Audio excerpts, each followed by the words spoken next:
Coach Day, front row left, Mitch. Ryan, can you just describe your thoughts and feelings in that when you saw Justin go down in the third quarter and not get up immediately? Yeah, I was kind of numb at that point, I think, and just trying to figure out what we're gonna do if he wasn't able to play for the rest of the game, and trying to come up with solutions to the issue. And then went up to him and kind of asked him what he thought, and he looked up and said, "Just put a brace on, and I'll be fine." It just blew me away. After looking at the shot he took and how tough he was, and then come back and make a play like that was one of the coolest things I've been a part of. Right behind him, Ari, second row. Hey, Ryan, I know this is your first go-around through this whole thing, but the month of December is kind of a hectic time because if you're presumably in the playoff, you're playing a game on the 28th, and early signing period is like 10 days before that. I'm wondering, does having a full class right now give you any advantage over some of the other teams you might be facing just because the class is basically full? And how do you plan to manage your time as a first-year head coach, because this is a very intense month for just your future and, of course, the games you're playing? Yeah, the last couple of years we've had the same issue, so I've been a part of that and seen, what the blueprint is for that. But it certainly is a challenge because we have so many mid-year guys coming in, and we only have 1 week out on the road, really only 4 days. So it's gonna be a bear. Try to get out there and see everybody and get all that done. So Mark's working hard on it. We're trying to get all the plans together to make sure we maximize all the time, because there's also some other events going on during that week. So it'll be a race. What is the blueprint? Well, just the fact that you have to, that first week, make sure you do a good job getting out there and recruiting, and then figuring out what bowl game you're in, and then managing your time and organizing the practices so that you're ready to roll. And there's a situation where, depending on how things shake out on Sunday, they were going to ask you and your higher ups about like where you prefer. Does recruiting ever come into what site you prefer in terms of destination wise? Does recruiting ever play a part in that in terms of prospects you want, prospects you need? Right. You see what I'm saying? Yeah, I honestly don't even have time right now to think about any of that. It's all about trying to win this game, and then once if we get to that point, we'll kind of cross that bridge as we get there. And that's a good question for the administration and Gene right now, because it's just trying to get a first down against Wisconsin right now. Front row middle, Dave. Ryan, kind of going off of Mitch's question, Justin Fields is such a good runner, but you obviously cannot afford to lose him. Just how difficult of a balance is that to walk as a play caller? You do everything you can to be successful. You know that you have to win games, and it's a must. And so you do the things that put your guys in the best position to be successful schematically. And but then you also understand that there's risk to it, and you try to do the best you can to risk reward it. It's good to know that he's so tough and he can handle that stuff. But there's certainly risk that comes with it. That's about Jonathan Cooper as well. I know the plans for him to redshirt, but if you guys happen to get banged up at defensive end, let's say you're in a national semifinal game in the playoffs or a national championship game, might you use him, and would it be his call? Just what might occur there? Could the plan change? The plan won't change. No. If left up to him, he probably would, because he's so competitive and he loves his teammates. But that's something that the coaches have to get in front of and make sure that we don't do that. He deserves to play a full senior year, and I know he wants to. And he was conflicted on what to do in this situation, but we think it's the best thing to just hold tight and give him another year. Over here to the right, Dom. Coach, you look at Wisconsin, you hear people say it's hard to beat a team twice in the same year. You buy into that, and what do you see when you look at them? How much tougher will it be this time around? Yeah, it'd be really tough. It is. It's, and so much of it is the situation and when you played them and everything like that. But this is a very, very well-coached team. And Coach Chris, I think, is one of the best coaches, not only in the conference, but in the country. And you look at what he's done and how many times he's been to this game, and the staff, they do a great job. And they're very, very well coached. And I think they got better as the season's going on. So, yeah, it's going to be a big challenge, and it's going to be hard. It's going to go all the way to the fourth quarter. And so we need to have a great week of practice here. Weather was a factor the first time. In December, anything can happen. You're going to be indoors. You welcome that? Yeah, the situation is the same for both sides. It was in the first game. It will be in the second game. I will say that it's nice to be playing indoors, though, after the last 4 weeks of kind of tough weather. But yeah, it'll be the same for both sides. I don't think there's an advantage on either end. Right behind him, Clay. After what you said to me before you got on the bus the other day, and just sort of going through that experience in that game, do you feel I know the pressure never relents, but do you feel lighter? I mean, was a weight lifted off of your shoulders after winning that game? You said, we had to win, we had to win. Yeah, I mean, there's no ifs, ands, or buts. People say, what if you don't win the game? There's no choice. You have to win the game. You don't have a choice when you're a Buckeye. You have to win that game. And so, yeah, there's a lot that came with that. And after that game, there was a sigh of relief, but it didn't last long. Once we crossed the border back into Ohio, it was on to the next game, and that's got to be the focus here. And so the message has been to the team that, the end of the first race is coming on Saturday night at 8 o'clock, and we have to accelerate through that finish line. And as much as these games have been emotional, and they've been emotional wins, and they've been big wins, they don't mean anything if we don't win this game. And that's what's great about playing like this in this format. The games get bigger as the season goes on, and we got to do a great job preparing again this week. Front row right, Austin? Ryan, Chase has a couple times mentioned frustration with plays where he feels like he's getting held a lot. Have you guys at any time sent tape into the Big Ten to review the way he's being blocked at times? Yeah, we do that as kind of a regular basis to send things in and get some back and forth with Bill Carolla and the staff there, and sometimes we agree on things, sometimes we don't, but it's kind of part of the game, the back and forth there, and I thought they did a good job with some of the things they did schematically, and you kind of go back and forth with it, but I think the referees do a good job, and they can't catch them all, and they're honest, and there's great feedback there, and I think they're very professional in how they go about their business. And so Chase has been upfront as well that all he wants is the team to win. I know you guys would like to have him get more sacks when he goes through a game like Saturday and doesn't have one. Does that surprise the coaching staff? Did you guys still see the impact you wanted on tape? What did you think about him Saturday? Yeah, no, I thought he played good. I thought they did a good job on some of the things they did. Later on, when things changed up a little bit, he got a great hurry on Patterson. Really had an impact on the second half, in my opinion. I mean, he took a shot right there, and those add up over time. And again, his presence matters. So although sometimes maybe it doesn't mean he's getting sacks or TFLs, when 2 or 3 guys get the attention of him, that opens up things for other guys. And so Coop getting a sack, and that max protection with the whole line was sliding his way. I mean, that's part of the impact that Chase has on the game.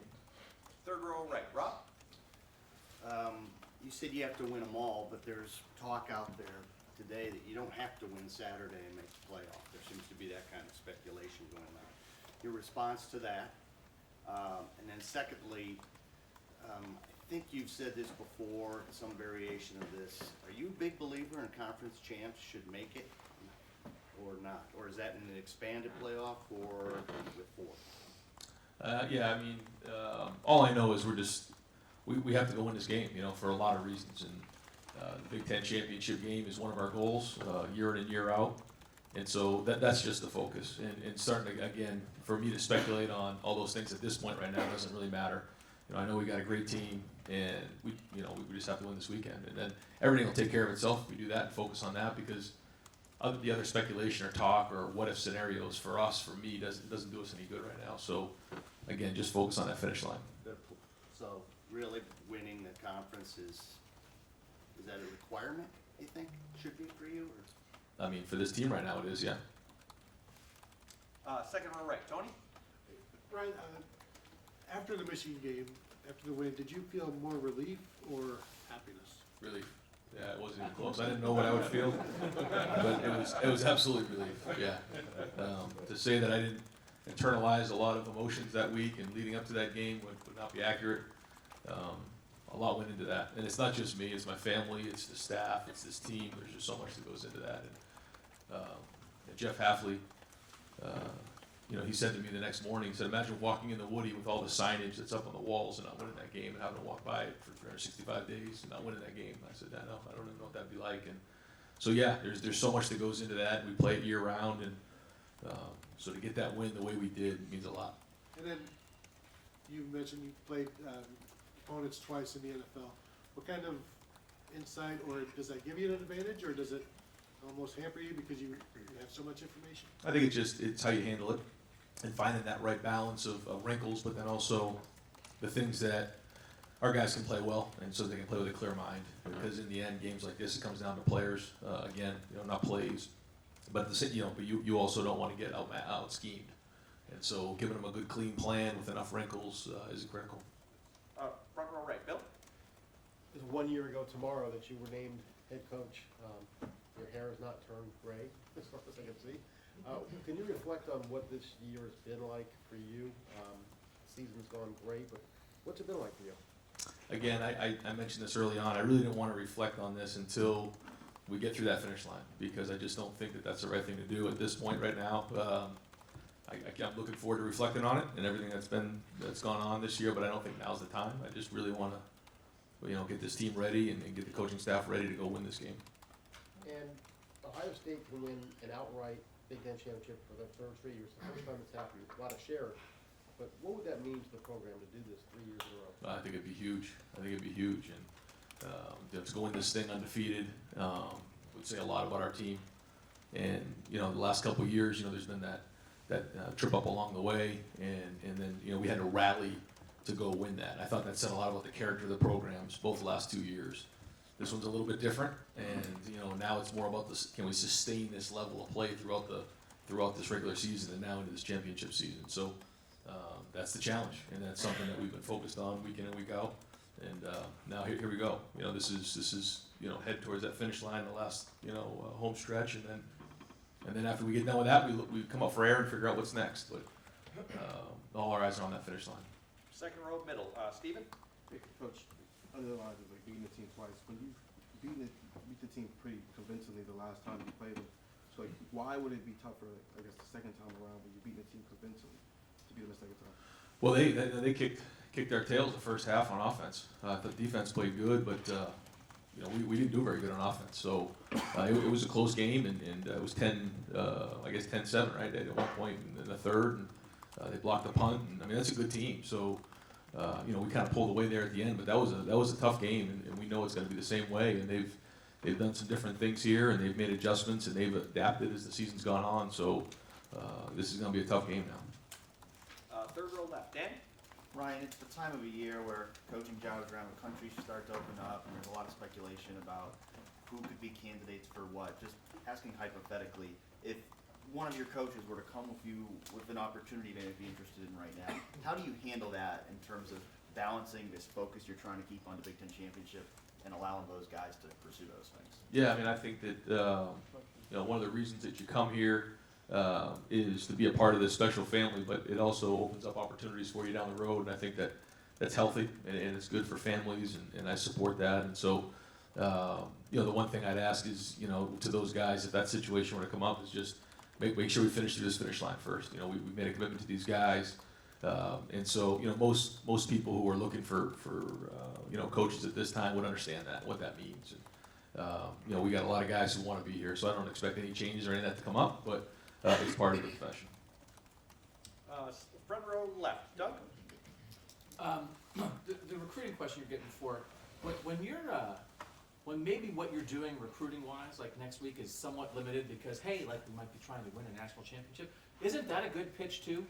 Like, hey, if we're not seeing you as much, we're kind of busy doing this thing.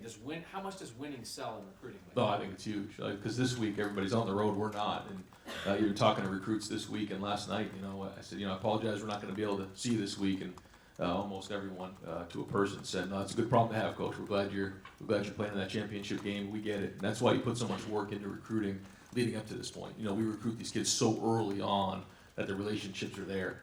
And then we'll do everything we can next week to get out there and hustle around and see these guys. But yeah, certainly being in this spot is huge credibility in recruiting. What you guys did against Michigan the past 2 years, what you did offensively last year, what you're doing offensively this year. We know the defensive improvement is such a big part of why this team is so good. But with what you've done offensively since you've been here, do you have to do that to be great in college football now? The pressure that your offense can put on opponents, we got to find a way to score with these guys somehow, not just to be good on offense, but to be a team that has a chance to win it all. Must you be great and dynamic and high-flying in offense these days? Well, I think it definitely helps. I think it's important when you start playing in games like this to play complementary football. And I think if you look back at this game, there were times where, early on, they were moving the ball on us pretty good, but we were going shot for shot. And then they held to a field goal. They got a turnover in the red zone. We're scoring, and then we go up a couple scores. They have to start throwing it more, and now it's advantage us. And there wasn't the 50-50 mix. And I think when you play complementary football like that, it really helps. If you're dominant on one side of the ball, you set yourself up, for getting beat if you're not on both sides of the ball. But if you want to, make a run at this thing, like you said, you have to be great, and that's the focus. And so it's only good if you continue to do it week in and week out. So you come out and lay an egg, and you put yourself at risk.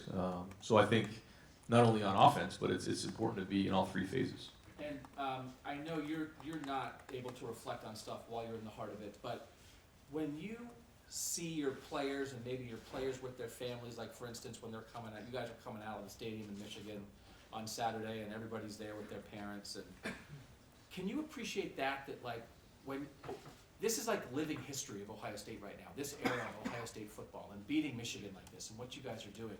What do you think when you see those players and those families being part of this Ohio State era? That's hard to explain. And when I see it, it's as good of a feeling as you could possibly have as a person. And to think about the time that we put into this thing, to see that, and then quickly to think about what this means in the history and tradition of this game, and look at really what's gone on the last couple of years in this game, it's very, very humbling. Again, now's not the time to think about that. And the minute I start thinking about that, we go right back to focusing on what's going on right now. And I think there's time to sit back on that. But when you look at what's been done in the past and what's been done this past year, the year before in that game, it's very humbling. And right behind him, Bill. Right. You said on the conference call you were on Sunday about your three interior offensive linemen, you thought those three guys were maybe the best in the country. I know you like all five of your guys, but about those three in particular, Josh, Jonah, and Wyatt, what makes you say something like that? Well, I just think that they're first off, their approach to the game is off the charts. They understand stuff. They communicate. They're tough. They're good in the run game. They're good in the pass game. They finish guys. If you follow them around during the game, it's just amazing the stuff that they do and the finishes and the knockdowns that they get during the game. And they're the tip of the spear in our offense, and everything goes through those guys. And their approach has been off the charts. You talked a lot about run game diversity, having a lot of different stuff in there. How much does the skill set, maybe it's a silly question, the skill set of your offensive line impact that? And when you have three interior guys who appear to be very athletic on top of all the other things you just mentioned, how much does that do for your offense? No, it's huge. It's huge because it allows you to do so many things. Their ability, a lot of those guys last year spent a lot of time in pass protection, because that's what we did last year, really. And then now to see the transition in the run game and the ability to do both, that goes to speak to Coach Stud and what they're doing in that offensive line room. Second row middle, Bruce. Justin's been hurt in the last two games.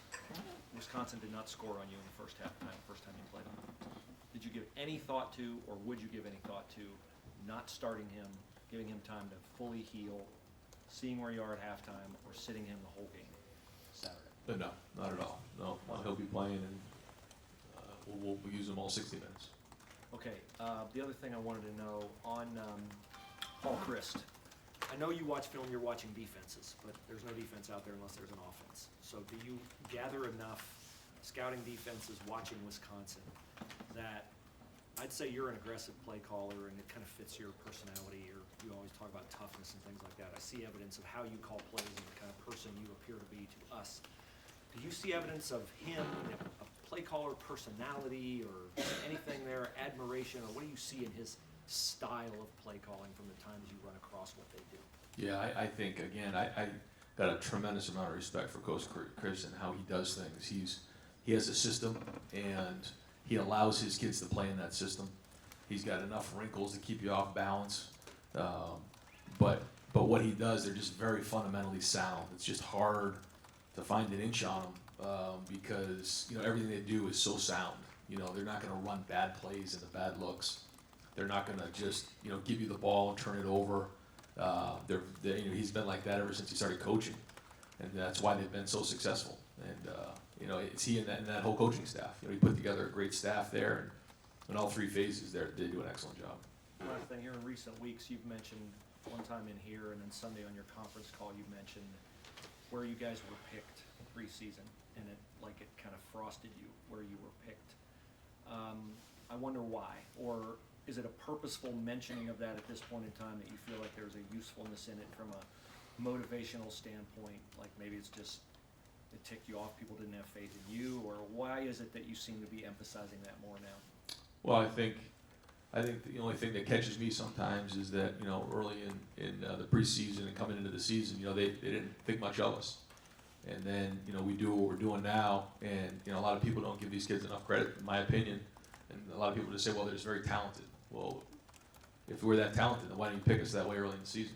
You know, these kids deserve, in my opinion, a lot of credit for what they've done this season. And, you know, you retooled a whole defense, you retooled an offensive line, you had a quarterback who had never had a college start walking into the season. And right now we're undefeated going to play for the whole thing. And I think these kids deserve that. And, you know, when I hear, you know, people say, well, they're just talented. They're not just talented. This is a team with great leaders, great toughness, great chemistry, the way that they're playing with disciplined football. There's so much that goes into that, and they've worked really hard to have this opportunity. I think they deserve the credit. So you take the talent label as kind of an insult? A little bit, yeah. When I hear that, you know, I just think it's the same talent that was here early in the season, and they had us ranked low. So, what's the difference now? But we do have a lot of talent, and you know, we have some great players on the team, and they deserve the credit that's coming their way. Front row right, Austin? Oh, I'm sorry, front row right, Tim? It's okay, you got us mixed up. Is part of that too, though, y'all had a first-time, full-time head coach. As a lot of people had questions about. What have you proven yourself to this point, Ryan? I mean, because that's part and parcel to what you're talking about. I don't know about that. It's about the players and his coaching staff, really. I mean, they're the ones who do it all, and it's all about the players. And I do think our coaching staff has done a good job, you know, on defense, putting in a new system. We've had some new pieces to this thing, and you know, I think the offensive staff has done a good job adapting to a new group and taking on a new identity. I think Matt Barnes has done an excellent job at special teams, and but most importantly, it's the leaders, because any great team I've been on, it's player driven. And so, you know, whether it's the seniors or guys who have been in the program for 3 and 4 years, their approach and maturity day in and day out has been the difference. You know, 2 other quickies. You were talking about that feeling of relief on Saturday when that game was done and watching the players and their joy. When did it snap into you that there's another huge game to play here now? And are you kind of feeling the way, taking your feelings the way you've adjusted and trying to portray that to the players? Because, you know, y'all are kind of part and parcel of the whole thing. Well, that happened when we looked coming off the bye week. You know, we said we had the Maryland Rutgers game, and then we knew we had this run right here, and so we talked about it coming off of that bye week. And when we took that picture, we said, you know, if you beat Penn State, you're going to go play for the Big Ten championship, and then there's a rivalry game. And so I think they have a bigger picture of that and perspective of what's going on, and they knew it was going to be 3 tough, emotional, hard games in a row. And so we're in it. So they knew what to expect, but now that we're in it, it's just the focus on the game right now. And so I think they've had some awareness of it, and we'll have a good week of practice. Yeah, you know, Archie Griffin was on my podcast this week, but he talked about this, the focus of this team from week to week. I'm not promoting that, but I'm just saying. The focus of this team from week to week has been remarkable. How has it been to you from your vantage point? When did you become aware that this team could do that? I think it was gradually over time. I think you know, that trip to Nebraska was a big challenge for us, just going on the road and kind of seeing where we're at. And then we kind of hit adversity in the Wisconsin game the first time, and then we started to build, and you know, the Michigan State game wasn't perfect, but we kind of worked through that. And then, you know, the Penn State game was really the big first hard spot we were in, where we lost the momentum. We had to get it back. Top 10, you know, win there, and then I think, you know, going into the rivalry game, you know, playing the way we did, it's just kind of been a gradual. I can't say it's been one moment, but as time's gone on, I think we felt more and more confident in who we are. 6th row right, Jeremy? Ryan, obviously what Ari said earlier makes sense, having the class almost full with relatively stress-free for the next 2 weeks in your group, but with all the coaching changes happening around the country, is there any sense of, in the future, like maybe saying, hey, maybe let's save a few spots towards the end just in case there's guys that maybe re-pop or reopen up on the trail? Like, how do you handle that moving forward? No, I don't think it changes anything. You know, I think we rank our guys the best we can, and then we find out who want to be Buckeyes too. That's a huge part of this thing. And so, even if we have somebody maybe ranked a little higher than another person, if one of them wants to be a Buckeye and wants to play in that rivalry game, wants to play in the horseshoe, that matters to us. So we take all those things into consideration, and we try to be as aggressive as we can on the recruiting trail. You know, there are times where we leave spots open just in case to see what happens. To your point, but you know, we were kind of hot this year, and a lot of guys were jumping on board. We felt great with the guys that we have. How much has the transfer portal and all that stuff changed that approach? I mean, is there a sense of, in the future, leaving one or two extra spots maybe than you want to? It has changed things for sure, and there's definitely wiggle room in there, and you have to try to forecast the best you can. I know that's you know, a tough thing, but it's just the way it is nowadays, and we certainly you know, don't want to see anybody leave. And I think we've built a culture here where nobody would want to leave, but we always have to forecast. Yeah. Got time for just a few more questions. The front row, middle. Joey? Ryan, your guys' Twitter account this morning had like a graphic with JK, Chase, Justin, like a Heisman Trophy promotional thing. In the old days, they used to run these elaborate Heisman campaigns. Like Orlando Pace had the pancake sack here. As a head coach, what's your view on just how to promote guys for award? What's appropriate? How much do you push guys for awards, Heisman campaigns, that sort of thing? Well, I think this year's been unique for a lot of reasons, and I think when you're at Ohio State and you're at such a high-profile place, you know, it kind of speaks for itself. I don't think you have to go out there and do a lot of campaigning when you're playing in a rivalry game with, you know, tens of millions of people watching. You know, you get the chance to, you know, have an unbelievable platform here. But I think the thing for these guys is because of the way the season's played out, maybe they haven't had as many reps or opportunities as some of the other guys in the country, but their efficiency when they've been on the field, to me, has been the best in the country. You know, I think Joe and Jalen Hurts and those guys had unbelievable years. I'm not taking away anything they're done because those guys are playing tremendously. But I just think when you think of JK, Justin, and Chase and all their own moments have had Heisman moments, and they deserve to go to New York. Far left. Matt? In addition to, Tim was asked about the emotional toll these last 3 weeks, physically too. You know, Justin's gotten banged up, secondary and stuff like that. How do you balance preparing for this game and getting the work done you need to versus making sure everybody is as fresh as they can be and healthy? How do you manage it in practice this week to have them ready for Saturday? I think when you're going into this point of the season, you're into December, you got a good idea where guys are at. So I think they have to learn to practice and be smart and limit reps and do a good job mentally in a week like this, because I think being fresh is critical. So, you know, the maturity of our team has to show up in a week like this, and you have to be smart. You can't, like you said, you can't just treat it like it was week 3 of the season, where you're an inside drill, just banging the heck out of each other at this point of the year. So it's a lot more mental, and I think that's important to be fresh. And how much do you value, I mean, you're playing for a championship this week. It's the first thing you can actually win this year. I know there's much bigger goals. The value of a conference championship to you and to this program. Oh, yeah.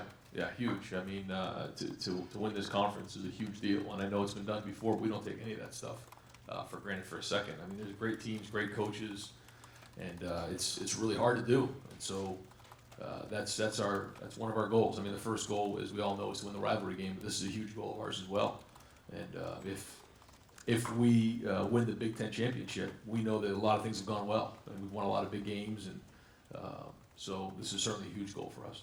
And final questions, front row left. Nathan? I think it's kind of another risk management question, but you know, you've talked about Justin's toughness, and you've gotten questions about how you kind of approach the play calling with that. But at the same time, do you talk to him at all about how he's approaching playing right now, or are the stakes so high right now that you have to just trust the brace and turn it loose? And we talk, and he gives me good feedback, and we go back and forth about a lot of things like that. Yeah, I think we have a good relationship and created a tremendous amount of trust between the two of us to, you know, figure out what's right and, like you said, you know, what the plan is for that week.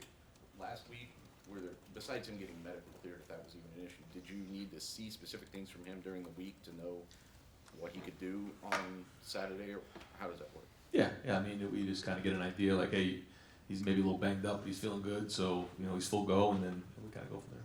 Great. Coach, thank you very much.